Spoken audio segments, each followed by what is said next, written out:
আজি আমাৰ বিশ্ববিদ্যালয়ৰ কাৰণে এটা অত্যন্ত সুখবৰ যে আজি বাজেট অধিৱেশনত মাননীয় বিত্তমন্ত্ৰী ডাঙৰীয়াই আমাৰ বিশ্ববিদ্যালয়ৰ কাৰণে কিছু ভাল খবৰ তাত উপস্থাপন কৰিছে।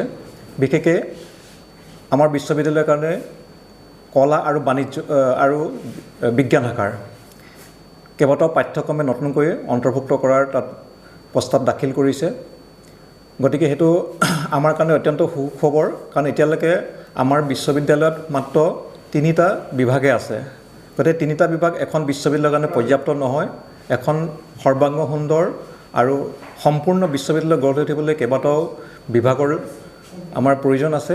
গতিকে যদি অতি সোনকালে অসম চৰকাৰে যদি আমাৰ বিশ্ববিদ্যালয়ক যদি কেইটামান নতুন নতুন ডিপাৰ্টমেণ্ট কলা শাখাৰ আৰু লগতে বিজ্ঞান শাখাৰ যদি ডিপাৰ্টমেণ্ট আমাক দিয়ে, তেতিয়াহ'লে আমাৰ বিশ্ববিদ্যালয়খনে এটা পূৰ্ণাংগতা লাভ কৰিব।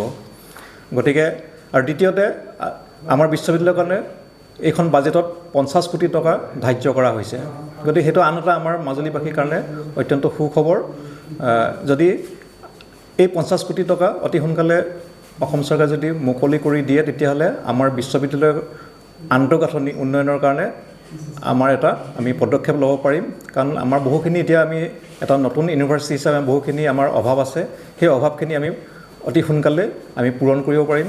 আমাৰ এটা এডমিনিষ্ট্ৰেটিভ বিল্ডিং আমাৰ প্ৰয়োজন আছে, এটা সুন্দৰ ছাত্ৰ ছাত্ৰীসকলৰ কাৰণে আমাৰ প্ৰেক্ষাগৃহৰ দৰকাৰ আছে, এটা লাইব্ৰেৰীৰ দৰকাৰ আছে, আৰু বিশেষকৈ বইজ হোষ্টেল নাই আমাৰ। গতিকে এটা বইজ হোষ্টেলৰ আমাৰ অত্যন্ত প্ৰয়োজনীয় হৈ আছে। আৰু এই গোটেইবিলাক যদি আমি ছাত্ৰ ছাত্ৰীসকলক যদি আমি এনেকুৱা ধৰণৰ সুবিধা যদি প্ৰদান কৰিব পাৰোঁ, তেতিয়াহ'লে অকল অসমৰে নহয়, উত্তৰ পূৰ্বাঞ্চলৰ বিভিন্ন ঠাইৰ ছাত্ৰ ছাত্ৰীসকল মাজুলীলৈ আহিব আৰু ইয়াত তেওঁলোকে উচ্চ শিক্ষা গ্ৰহণ কৰিবলৈ সক্ষম হ'ব। গতিকে আজি আপোনালোকৰ সংবাদ মাধ্যমৰ জৰিয়তে মই অসমৰ মাননীয় বিত্তমন্ত্ৰীৰ লগতে মাননীয় সন্মানীয় মুখ্যমন্ত্ৰী ডাঙৰীয়ালৈ আমাৰ বিশ্ববিদ্যালয় পৰিয়ালৰ তৰফৰ পৰা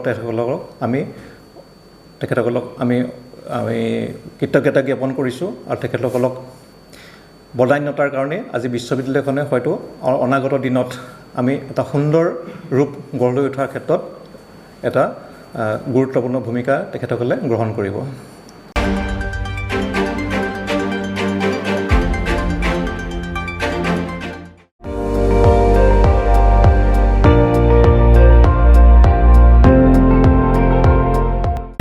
আপুনি চাই আছে ND24, সৰ্বশ্ৰেষ্ঠ নহয় সৰ্বোত্তমৰ দৌৰা।